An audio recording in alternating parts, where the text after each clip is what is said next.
Dear students, आज हम पढ़ेंगे 12th फिजिक्स का पहला चैप्टर विद्युत आवेश तथा विद्युत क्षेत्र। इसमें हम सबसे पहले विद्युत आवेश के बारे में पढ़ेंगे। देखिए, विद्युत आवेश क्या होता है और ये कितने प्रकार के होते हैं। ठीक है, जब दो वस्तुओं को आपस में रगड़ा जाता है तब वे वस्तुएं हल्की वस्तुओं को अपनी तरफ आकर्षित करने लगती हैं। वस्तुओं में आकर्षित करने का यह विशेष गुण क्या कहलाता है? विद्युत आवेश कहलाता है। ठीक है, जैसे मान लीजिए हमारे पास दो वस्तुएं हैं, एक रेशम का कपड़ा है और दूसरी कांच की छड़ है। जब हम उन दोनों को आपस में रगड़ते हैं तो इन वस्तुओं में एक विशेष गुण आ जाता है। ठीक है, जिसके कारण ये हल्की वस्तुएं जैसे कागज के टुकड़े हो गए, छोटे छोटे पार्टिकल्स हो गए, इनको ये आकर्षित करने लग जाती है। तो आकर्षित करने का जो विशेष गुण है वही क्या कहलाता है? विद्युत आवेश कहलाता है। अब विद्युत आवेश है, ये दो प्रकार के होते हैं।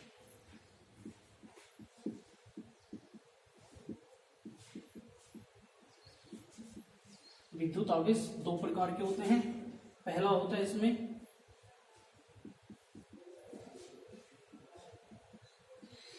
धनात्मक आवेश और दूसरा होता है ऋणात्मक आवेश। ठीक है, अब हमारा नेक्स्ट टॉपिक होगा आवेशन की विधियां। आवेशन की विधियां। ठीक है, आवेशन की विधियों में पहली विधि हम पढ़ेंगे घर्षण विधि। घर्षण विधि में क्या होता है? इस विधि में दो अनावेशित वस्तुओं को हम एक दूसरे से रगड़ते हैं। रगड़ने के बाद एक वस्तु धनावेशित हो जाती है जबकि दूसरी वस्तु ऋणावेशित हो जाती है। देखिए कैसे, एग्जाम्पल से देखते हैं। मान लीजिए हमारे पास एक अनावेशित वस्तु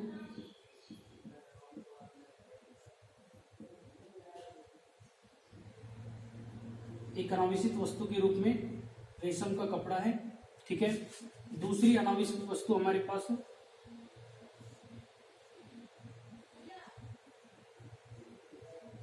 कांच की छड़। ठीक है, ये दोनों अनावेशित है। अनावेशित है या उदासीन है। उदासीन का मतलब आपको समझ में आ रहा होगा कि उदासीन क्या होता है कि जिस वस्तु में धनात्मक आवेश और ऋणात्मक आवेश जब दोनों समान मात्रा में होते हैं तो वह वस्तु क्या कहलाती है? उदासीन कहलाती है या अनावेशित कहलाती है। तो यहाँ पे कांच की छड़ है, इसके अंदर भी धनात्मक आवेश और ऋणात्मक आवेश दोनों कैसे हैं? समान मात्रा में। या फिर हम ऐसे बोल सकते हैं कि जिस वस्तु का परिणामी आवेश शून्य के बराबर होता है वह वस्तु क्या कहलाती है? उदासीन कहलाती है। तो यहाँ पे रेशम का कपड़ा और कांच की छड़, इन दोनों का परिणामी आवेश कितना है? शून्य है। तो ये दोनों वस्तुएं कैसी है? उदासीन वस्तु है। जब इन दोनों वस्तुओं को हम आपस में रगड़ते हैं तो रगड़ने के बाद इनमें इलेक्ट्रॉनों का स्थानांतरण होता है। इलेक्ट्रॉनों का क्या होता है? स्थानांतरण, यानी इलेक्ट्रॉनों का ट्रांसफर होता है। ठीक है, कांच की छड़ से इलेक्ट्रॉन रेशम के कपड़े की ओर चलते हैं जिसके कारण कांच की छड़ में इलेक्ट्रॉनों की कमी हो जाती है। इलेक्ट्रॉनों के स्थानांतरण में क्या होता है? यहाँ पे किस तरीके से ट्रांसफर करते हैं? कांच की छड़ से रेशम के कपड़े की ओर जाते हैं। जब इलेक्ट्रॉन कांच की छड़ से रेशम के कपड़े में जाते हैं तो कांच की छड़ में इलेक्ट्रॉनों की कमी हो जाती है। इलेक्ट्रॉनों की कमी के कारण ये जो कांच की छड़ है ये धनावेशित हो जाती है। इसके ऊपर कैसा चार्ज आ जाएगा? धनात्मक चार्ज आ जाएगा। ठीक है, जब इलेक्ट्रॉन रेशम के अंदर प्रवेश करते हैं तो रेशम के अंदर इलेक्ट्रॉनों की क्या हो जाएगी? वृद्धि हो जाएगी। इलेक्ट्रॉन की वृद्धि हो जाएगी और इलेक्ट्रॉन की वृद्धि के कारण जो रेशम का कपड़ा है इसके ऊपर ऋणात्मक आवेश आ जाएगा, यानी कि ये ऋणावेशित हो जाएगी। ठीक है, तो घर्षण विधि के अंदर क्या हुआ? हमने एक रेशम का कपड़ा लिया और दूसरी कांच की छड़ ली। स्टार्टिंग में ये दोनों कैसे थे? अनावेशित थे। अनावेशित का मतलब इन दोनों का परिणामी आवेश कितना था? शून्य के बराबर था। ठीक है, जब इन दोनों को हमने आपस में रगड़ा तो रगड़ने से इलेक्ट्रॉनों का क्या होता है? स्थानांतरण होता है। यहाँ पे इलेक्ट्रॉनों का स्थानांतरण कैसे होता है? कांच की छड़ से रेशम के कपड़े की ओर होता है। जब इलेक्ट्रॉन कांच की छड़ से रेशम के कपड़े के अंदर जाते हैं तो कांच की छड़ में क्या हो जाते हैं, इलेक्ट्रॉनों की कमी, यानी कांच की छड़ से इलेक्ट्रॉन बाहर निकल रहे हैं, तो कांच की छड़ से जब इलेक्ट्रॉन बाहर निकलेंगे तो कांच की छड़ में इलेक्ट्रॉनों की क्या हो जाएगी, कमी हो जाएगी, और इलेक्ट्रॉनों की कमी के कारण ये जो कांच की छड़ है ये धनावेशित हो जाती है। ठीक है, जब इलेक्ट्रॉन रेशम के कपड़े में प्रवेश करते हैं तो रेशम के कपड़े में इलेक्ट्रॉनों की क्या हो जाएगी, वृद्धि हो जाएगी, और वृद्धि के कारण रेशम का कपड़ा ऋणावेशित हो जाता है। ठीक है, तो घर्षण विधि में अपन ने एक एग्जाम्पल तो ये देखा, इसी तरीके से दूसरा एग्जाम्पल भी हम देख सकते हैं। दूसरा एग्जाम्पल भी सेम इसी तरीके से होगा। जैसे मान लीजिए हमारे पास एक वस्तु के रूप में हमने बिल्ली की खाल ले ली और यहाँ पे हमारे पास एवोनाइट की छड़ है। ठीक है, ये दोनों स्टार्टिंग में कैसे होते हैं, अनावेशित होते हैं। जब इन दोनों को हम आपस में रगड़ते हैं तो रगड़ने के बाद अगेन क्या होगा, इलेक्ट्रॉनों का ट्रांसफर होता है। यहाँ पे जो इलेक्ट्रॉन का जो ट्रांसफर होता है, इलेक्ट्रॉन का स्थानांतरण बिल्ली की खाल से एवोनाइट की छड़ की ओर होता है। जब इलेक्ट्रॉन बिल्ली की खाल से निकलकर एवोनाइट की छड़ में प्रवेश करते हैं तो बिल्ली की खाल में इलेक्ट्रॉनों की कमी हो जाती है। यहाँ पे भी क्या होगा, इलेक्ट्रॉनों की कमी हो जाएगी। इलेक्ट्रॉनों की कमी के कारण बिल्ली की खाल है इसके ऊपर धनात्मक आवेश आ जाएगा, यानी यह धनावेशित हो जाएगी, ये धनावेशित होगी। ठीक है, जब इलेक्ट्रॉन बिल्ली की खाल से निकलकर एवोनाइट की छड़ में प्रवेश करते हैं तो एवोनाइट की छड़ में इलेक्ट्रॉनों की वृद्धि हो जाती है, इलेक्ट्रॉनों की वृद्धि हो जाती है, जिसके कारण एवोनाइट की छड़ है ये ऋणावेशित हो जाती है। कैसी हो जाती है, ऋणावेशित। ठीक है, तो ये होता है घर्षण विधि।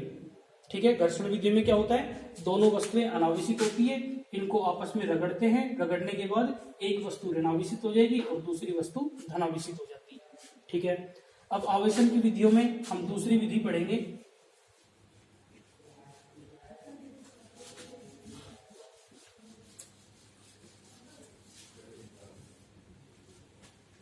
प्रेरण विधि।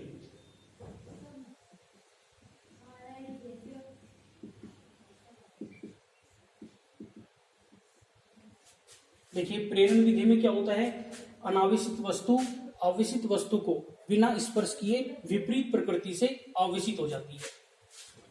एक बार दोबारा बोल रहा हूं, मैं रिपीट कर रहा हूं। इसमें एक अनावेशित वस्तु आवेशित वस्तु को बिना स्पर्श किए, अनावेशित वस्तु है वो आवेशित वस्तु को बिना स्पर्श किए विपरीत प्रकृति से क्या हो जाती है, आवेशित हो जाती है। ठीक है, इसको भी हम एक एग्जाम्पल से समझते हैं। मान लीजिए हमारे पास एक धातु का गोला है जो कि कुछ अलग स्टैंड के ऊपर रखा हुआ है। ठीक है, ये गोला कैसा है, अनावेशित है या उदासीन है। अनावेशित का मतलब इस गोले के अंदर जितना धनात्मक आवेश होगा उतना ही ऋणात्मक आवेश होगा। ठीक है, अब इस अनावेशित गोले के पास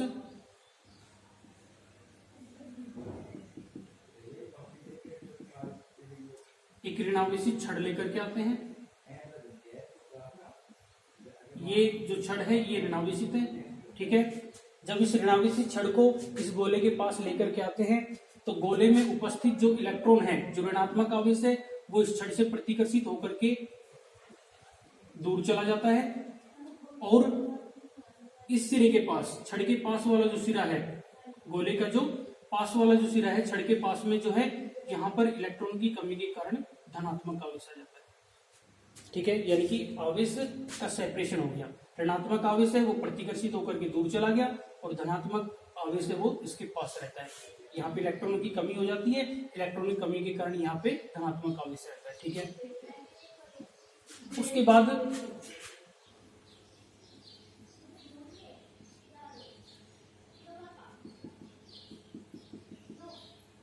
यहाँ पे ऋणावेशित छड़ है। ठीक है, यहाँ इस गोले का धनात्मक आवेश है।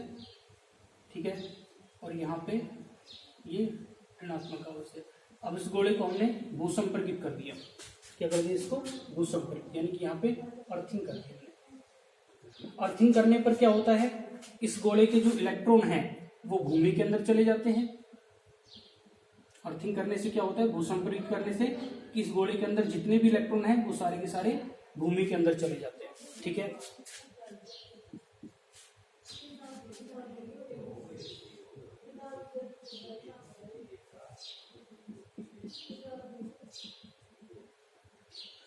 ये ऋणावेशित छड़ हो गई। अब जितने भी इलेक्ट्रॉन थे वो तो भूमिगत हो गए, यानी भूमि के अंदर चले गए। तो अब इस गोले के अंदर केवल धनात्मक आवेश रह जाता है, जो कि इस ऋणात्मक आवेश से आकर्षण बल से बंधा हुआ रहता है। ठीक है, अब जब हम ये ऋणावेशित छड़ हटा लेते हैं तो धनात्मक आवेश गोले के अंदर एक समान रूप से फैल जाता है,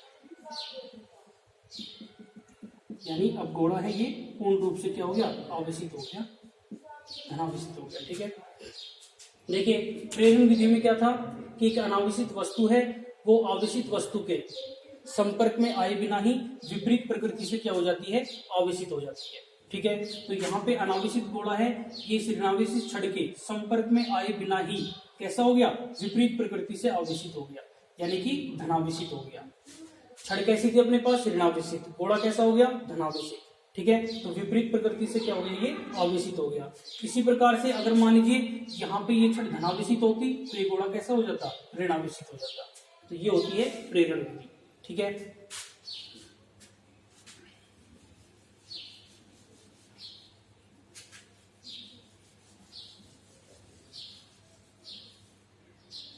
अब देखिए आवेशों के मूलभूत गुण। आवेशों के गुण, देखिए आवेशों का पहला गुण क्या होता है, जो कि बहुत इंपॉर्टेंट होता है, कि समान प्रकृति के आवेश एक दूसरे को प्रतिकर्षित करते हैं, जबकि विपरीत प्रकृति के आवेश हैं वो एक दूसरे को आकर्षित करते हैं। मैंने क्या बोला, समान प्रकृति के आवेश, समान प्रकृति के आवेश एक दूसरे को प्रतिकर्षित करते हैं, जबकि विपरीत प्रकृति के आवेश, जबकि विपरीत प्रकृति के आवेश एक दूसरे को आकर्षित करते हैं।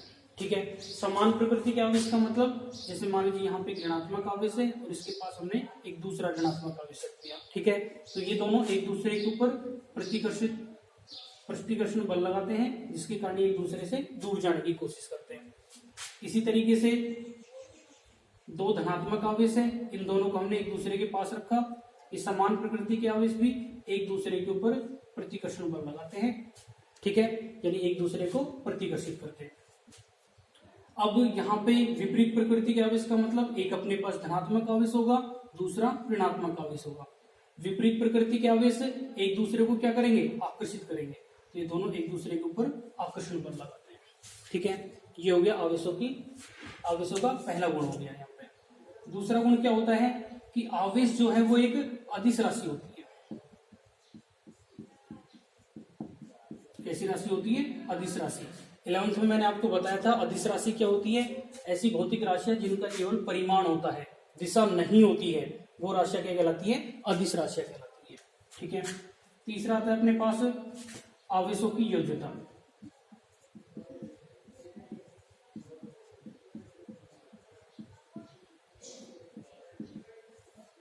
Additivity of charges. देखिए आवेशों की योज्यता में क्या होता है, आवेशों का योग किया जाता है।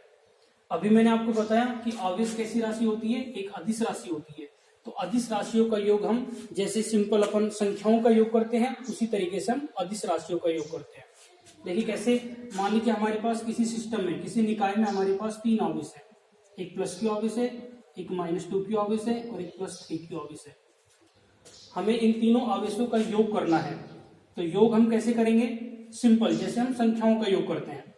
कैसे योग करेंगे, ये आवेश q ले लिया, यहाँ पे -2q आवेश है और 3q आवेश, इन तीनों का क्या करेंगे, हम योग करेंगे।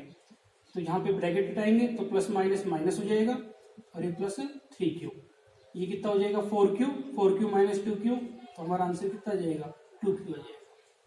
ठीक है, जैसे हम संख्याओं को जोड़ते हैं, जैसे मान लीजिए +1 है अपने पास, एक -2 है, एक +3 है, तो कैसे जोड़ते हैं 1 + -2 + 3, तो कितना हो जाएगा 1 - 2 + 3 = कितना आ जाएगा 2 आ जाएगा। ठीक है ना। आवेशों को भी अपन सिंपल संख्याओं की तरह जोड़ते हैं, क्यों? क्योंकि ये अदिश राशि होता है आवेश, तो अपन इनको सिंपल जोड़ते हैं। ठीक है, इसके बाद अब हमारे पास चौथा गुण आता है। चौथा गुण अपने पास आएगा आवेश द्रव्यमान से संबंधित होता है। आवेश द्रव्यमान से संबंधित होता है। देखिए, मान लीजिए हमारे पास एक वस्तु है, इस वस्तु को हमने 1 इलेक्ट्रॉन दिया। 1 इलेक्ट्रॉन देने पर यह वस्तु कैसी हो जाएगी? ऋणावेशित हो जाएगी, नेगेटिव चार्ज आ जाएगा। ठीक है, नेगेटिव चार्ज आने के साथ साथ इस वस्तु के द्रव्यमान में कुछ वृद्धि हो जाती है। वस्तु के द्रव्यमान में कुछ क्या हो जाती है? वृद्धि हो जाती है। ठीक है, इसी प्रकार से मान लीजिए हमारे पास एक दूसरी वस्तु है। इस वस्तु से हमने 1 इलेक्ट्रॉन को बाहर निकाल लिया। 1 इलेक्ट्रॉन को बाहर निकालने पर इस वस्तु के अंदर आवेश की क्या हो जाएगी? कमी हो जाएगी। आवेश की कमी होने के कारण यह वस्तु धनावेशित हो जाती है, और साथ ही साथ अब हमने इसमें से कोई चीज बाहर निकाली है, तो इसके द्रव्यमान में क्या हो जाती है? कुछ कमी हो जाती है। ठीक है, और हम सभी जानते हैं कि जो इलेक्ट्रॉन का जो द्रव्यमान होता है वो कितना होता है? 9.1 × 10⁻31 किलोग्राम के बराबर होता है। यानी कि इलेक्ट्रॉन का जो द्रव्यमान होता है वो बहुत कम होता है, 10⁻31 किलोग्राम, यानी 0.00 समथिंग आएगा अपने पास। बहुत कम होता है, यानी इतना कम होता है कि यदि किसी वस्तु को हम 1 इलेक्ट्रॉन दें तो इस वस्तु के द्रव्यमान के ऊपर कोई खास प्रभाव नहीं पड़ता। इसी तरीके से यदि हम इस वस्तु से 1 इलेक्ट्रॉन बाहर निकालते हैं तब भी इस वस्तु के द्रव्यमान के ऊपर कोई विशेष प्रभाव नहीं पड़ता है। कहने का मतलब, इसका कंक्लूजन क्या निकला कि चाहे हम किसी वस्तु को 1 इलेक्ट्रॉन दें या किसी वस्तु से हम 1 इलेक्ट्रॉन बाहर निकालें, वस्तु के द्रव्यमान में लगभग नगण्य परिवर्तन होता है। कैसा परिवर्तन होता है? लगभग नगण्य, यानी कि ना के बराबर क्या होता है? परिवर्तन होता है। इसका रीजन, क्योंकि इलेक्ट्रॉन जो होता है उसका स्वयं का द्रव्यमान कितना होता है? 10⁻31 किलोग्राम, यानी कि 0.0000 समथिंग कोई आंसर आएगा अपने पास। और उतने द्रव्यमान को वस्तु के द्रव्यमान में जोड़ने से वस्तु के द्रव्यमान के ऊपर कोई प्रभाव नहीं पड़ता है। बात समझ में आ रही है आपको? अगली प्रॉपर्टी देखिए,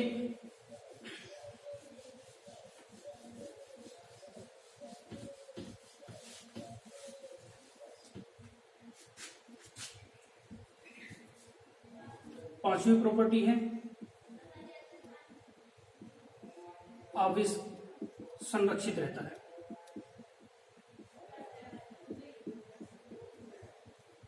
आवेश संरक्षित रहता है। ठीक है, हमने पहले ऊर्जा संरक्षण का नियम पढ़ा था। ऊर्जा संरक्षण का नियम क्या होता है? ऊर्जा को न तो उत्पन्न किया जा सकता है न ही नष्ट किया जा सकता है, इसे केवल एक रूप से दूसरे रूप में परिवर्तित किया जा सकता है। इसी तरीके से आवेश संरक्षण का नियम क्या कहता है? आवेश को न तो उत्पन्न किया जा सकता न ही नष्ट किया जा सकता, इसे केवल एक रूप से दूसरे रूप में परिवर्तित किया जा सकता है। ध्यान से सुनिए, आवेश को ना तो उत्पन्न किया जा सकता ना ही नष्ट किया जा सकता, इसका केवल ट्रांसफर किया जा सकता है। एक वस्तु से दूसरी वस्तु में इसका क्या किया जा सकता है? ट्रांसफर किया जा सकता है। ठीक है, जैसे अभी अपन ने एक एग्जाम्पल लिया था घर्षण विद्युत का, कि हमारे पास एक रेशम का कपड़ा है और एक कांच की छड़ है। इसी एग्जाम्पल से हम आवेश के संरक्षण नियम को समझेंगे। ठीक है, जब हम इन दोनों को आपस में रगड़ते हैं तो रगड़ने पर क्या होता है? इलेक्ट्रॉनों का स्थानांतरण होता है, यानी इलेक्ट्रॉनों का ट्रांसफर होता है।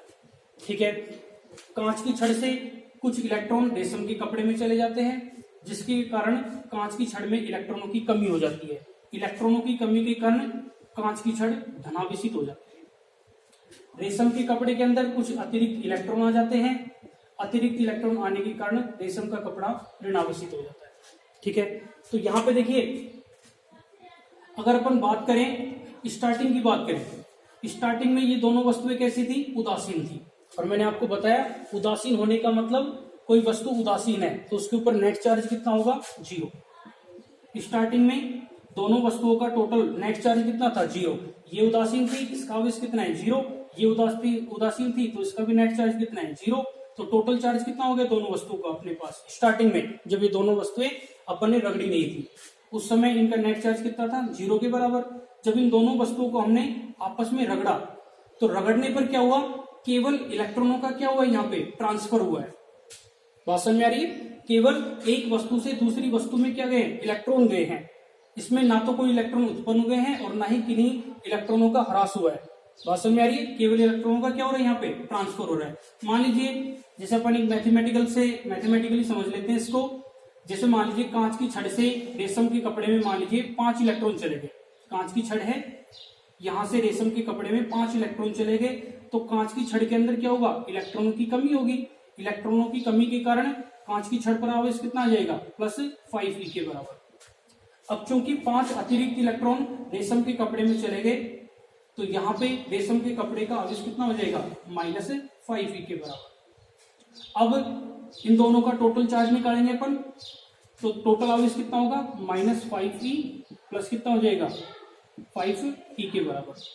तो टोटल आवेश कितना हो जाएगा, अगेन कितना हो जाएगा, 0 के बराबर। ठीक है, जब दोनों वस्तुओं को हमने आपस में नहीं रगड़ा था तब दोनों वस्तुओं का टोटल आवेश कितना था, 0 के बराबर। और जब दोनों वस्तुओं को हमने आपस में एक दूसरे से रगड़ा तो रगड़ने पर क्या हुआ, इलेक्ट्रॉनों का केवल और केवल ट्रांसफर हुआ है। तो इलेक्ट्रॉनों का क्या हुआ है, केवल और केवल ट्रांसफर हुआ है, ना तो कोई इलेक्ट्रॉन उत्पन्न हुआ है और ना ही कोई इलेक्ट्रॉन नष्ट हुआ है। ठीक है, तो रगड़ने के बाद भी टोटल आवेश कितना है, 0। इसका मतलब आवेश क्या है, संरक्षित है। आवेश क्या है, संरक्षित। ठीक है, तो ये आवेशों की 5वीं प्रॉपर्टी होगी। 6ठी प्रॉपर्टी क्या होती है,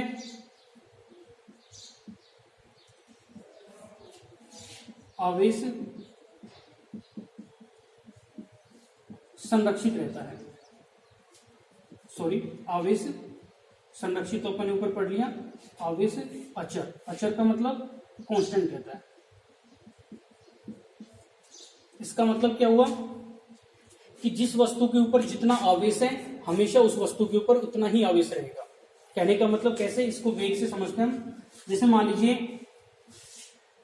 कोई वस्तु है, ठीक है, कहने का मतलब जो वस्तु का जो आवेश है ये वेग के ऊपर निर्भर नहीं करता है। आवेश वस्तु के वेग पर निर्भर नहीं करता है। चाहे वस्तु का वेग चाहे कितना भी हो, चाहे कम हो चाहे ज्यादा हो, वस्तु का जो आवेश है वो हमेशा कैसा रहेगा, कांस्टेंट रहेगा।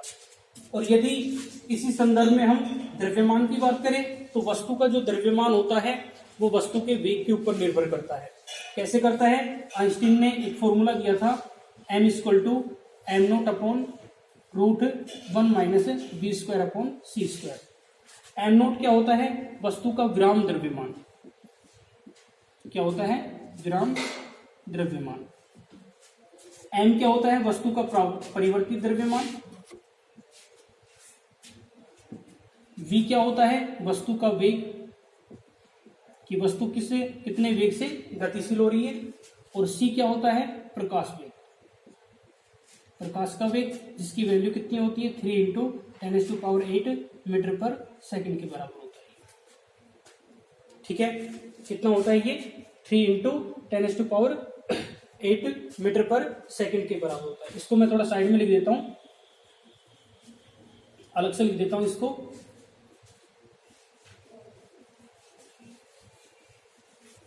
देखिए यहां पे m0 क्या होता है,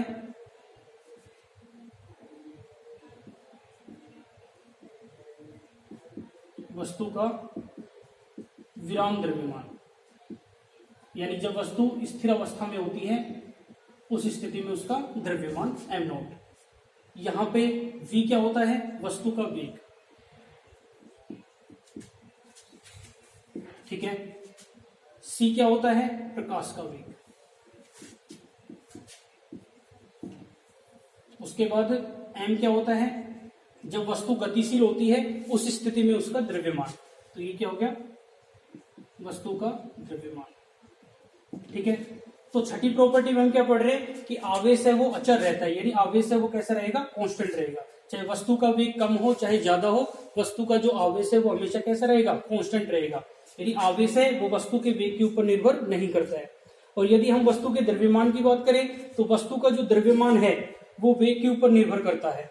कैसे करता है, आइंस्टीन का एक फॉर्मूला है, m बराबर m0 अपॉन √1 - v²/c²। ठीक है, यहां से m0 क्या होता है, वस्तु का द्रव्यमान होता है, v क्या होता है, वस्तु का वेग, c क्या होता है, प्रकाश का वेग, जिसकी वैल्यू कितनी होती है 3 × 10⁸ मीटर प्रति सेकंड के बराबर होती है। और v क्या होता है, वस्तु का परिवर्तित द्रव्यमान।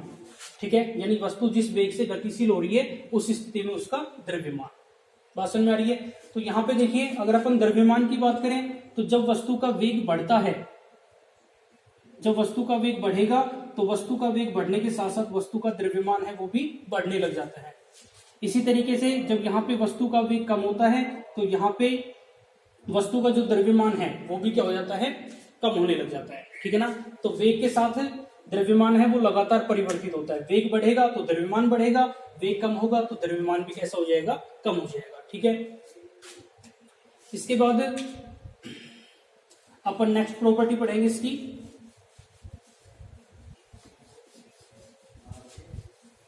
आवेश का क्वांटमीकरण।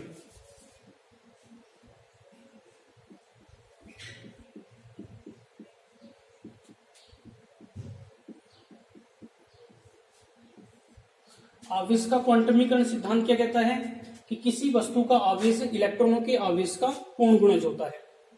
किसी भी वस्तु का आवेश है वो, किसी भी वस्तु का आवेश इलेक्ट्रॉनों के आवेश का पूर्ण गुणज होता है। ठीक है, जैसे मान लीजिए कोई वस्तु है अपने पास, तो इस वस्तु को हमें आवेशित करना है, इसको आवेश देना है। तो आवेश हम कैसे दे सकते हैं, इसको 1 इलेक्ट्रॉन के रूप में, 2 इलेक्ट्रॉन दे सकते हैं, 3 इलेक्ट्रॉन दे सकते हैं, 4 इलेक्ट्रॉन दे सकते हैं। यानी इलेक्ट्रॉनों का पूर्ण गुणज, इलेक्ट्रॉनों का पूर्ण गुणज ही हम इस वस्तु को आवेश दे सकते हैं। बात समझ में आ रही, इलेक्ट्रॉनों के पूर्ण गुणज के रूप में ही हम इस वस्तु को आवेश दे सकते हैं। इस वस्तु को हम ऐसे आवेशित नहीं कर सकते कि हमने E/2 आवेश दे दिया, E/3 दे दिया, E/4 दे दिया। इस तरीके से हम इस वस्तु को आवेशित नहीं कर सकते। कहने का मतलब इलेक्ट्रॉनों के आवेश का पूर्ण गुणज ही हम किसी वस्तु को दे सकते हैं और उस वस्तु को हम आवेशित कर सकते हैं इस तरीके से। ठीक है, अब आवेशों का जो क्वांटमीकरण सिद्धांत है इसका फॉर्मूला क्या होता है, इसमें Q बराबर N × E plus minus N × E।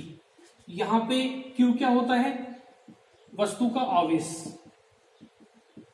Q क्या होता है यहाँ पे वस्तु का आवेश, N क्या होता है नंबर ऑफ इलेक्ट्रॉन्स, इलेक्ट्रॉनों की संख्या, और E क्या होता है इलेक्ट्रॉनिक आवेश यानी कि इलेक्ट्रॉन का आवेश।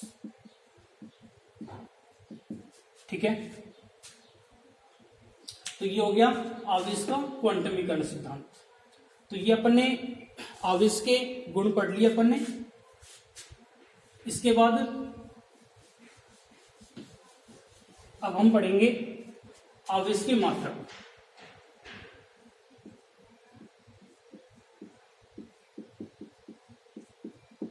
आवेश के मात्रक तथा विमा।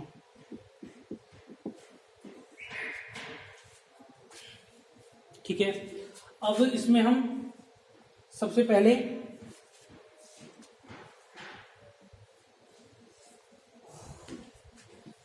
इसका एसआई मात्रक पढ़ेंगे। एसआई पद्धति में मात्रक, तो इसका एसआई पद्धति में मात्रक क्या होता है, कूलाम। क्या होता है, कूलाम होता है, जिसको हम सी से दर्शाते हैं। किससे दर्शाते हैं, सी से। ठीक है, और ये जो कूलाम है ये किसके बराबर होता है, ये एम्पियर इंटू सेकेंड के बराबर होता है। इसके बराबर होता है एम्पियर इंटू सेकेंड के बराबर। यदि हम 1 कूलाम की बात करें तो 1 कूलाम किसके बराबर हो जाएगा, 1 एम्पियर इंटू 1 सेकेंड के बराबर। ठीक है, ये सभी को पता होगा, अपन ने 9th-10th में पढ़ा था I बराबर Q/T। तो Q बराबर कितना होता है, I इंटू टी के बराबर। Q क्या होता है यहाँ पे आवेश, I क्या होती है विद्युत धारा, और T क्या होता है समय होता है। आवेश का मात्रक क्या होता है कूलाम, विद्युत धारा का मात्रक क्या होता है एम्पियर, इंटू समय का मात्रक क्या होता है सेकंड। तो 1 कूलाम है वो किसके बराबर हो जाएगा, 1 एम्पियर इंटू 1 सेकंड के बराबर हो जाएगा। सभी को समझ में आ रहा है। इसके बाद अब हम इसका सीजीएस पद्धति में मात्रक पढ़ेंगे।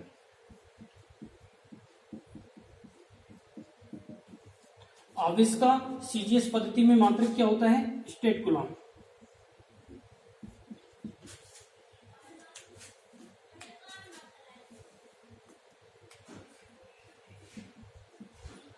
क्या होता है, स्टेट कूलाम।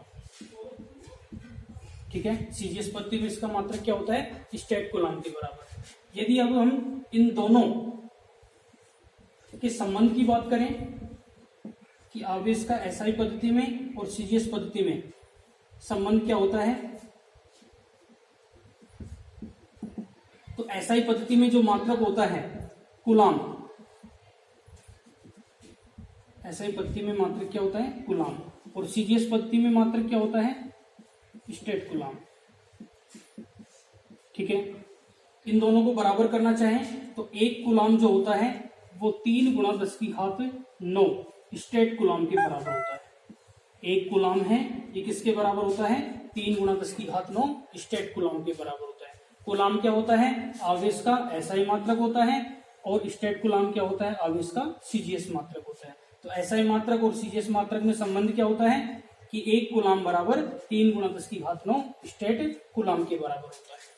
ठीक है, अब हम इसकी विमा देख लेते हैं। विमा मैंने आपको 11th क्लास में बहुत अच्छे तरीके से पढ़ाया था। आवेश की विमा क्या होती है, A1 T1। क्या होती है, A1 T1। तो आज के लिए इतना ही। अगर आपको कोई चीज समझ नहीं आई हो तो आप लोग मुझे व्हाट्सएप पे मैसेज कर सकते हो, बाकी कल पढ़ेंगे।